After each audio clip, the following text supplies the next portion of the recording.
శివునికి ఇద్దరు భార్యలు. ఎవరు? ఒకటి పార్వతమ్మ, రెండో నెంబరు గంగమ్మ. వీళ్ళకు వినాయకుడు కుమారుడు. ఈ వినాయకుడికి పార్వతీదేవి అంటే చాలా ఇష్టం, గంగమ్మ అంటే ఇష్టం లేదు. ఎప్పుడన్నా చూడు పార్వతీదేవి శివుని పక్కన కూర్చోంటుంది, గంగాదేవి శివుని నెత్తి మీద కూర్చోంటుంది. చూసినప్పుడల్లా ఎక్కడో కాలుతుంది వినాయకుడికి. మా అమ్మ పక్కన కూర్చుంటుంది, దీని అమ్మ గంగమ్మ నెత్తిన కూర్చుంటుంది, ఎట్లా చేసి పక్కకు పంపిలా అని ఆలోచన చేసి మొదలు పడతా ఉంటే, నువ్వు వెళ్ళిపో మా నాయన విడిచిపెట్టి అంటే మా నాయన బాధపడతాడు. మా నాయన బాధపడితే మా అమ్మ బాధపడతాడు. ఎందుకంటే మా నాయనలో అర్ధ భాగం ఇచ్చినాడు మా అమ్మకి. మా అమ్మ బాధపడకూడదు, మా నాయన బాధపడకూడదు.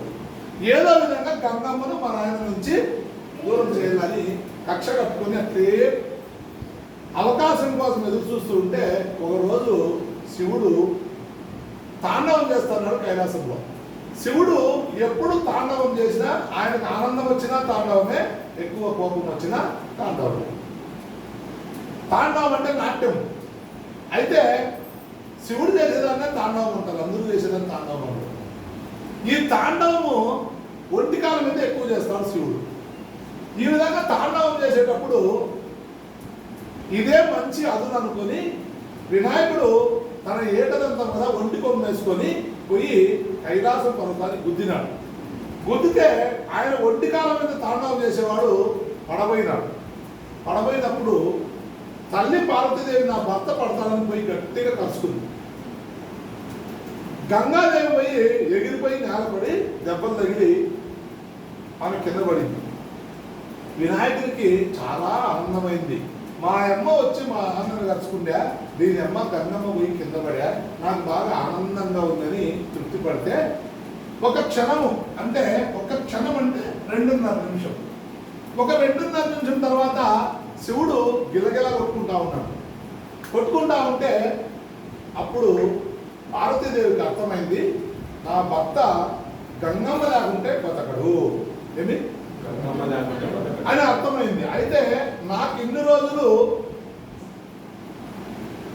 హిందూ సాంప్రదాయం ప్రకారం భార్యకి భర్తే సర్వస్వము. ఆస్తి, డబ్బు, నగలు, బంగారు, కార్లు, మేడలు, మిద్దెలు కాదు. హిందూ సాంప్రదాయం ప్రకారం భర్తే సర్వస్వం. అంటే నాకు ఇన్ని రోజులు నాకు సర్వస్వాన్ని ఇచ్చింది గంగాదేవి.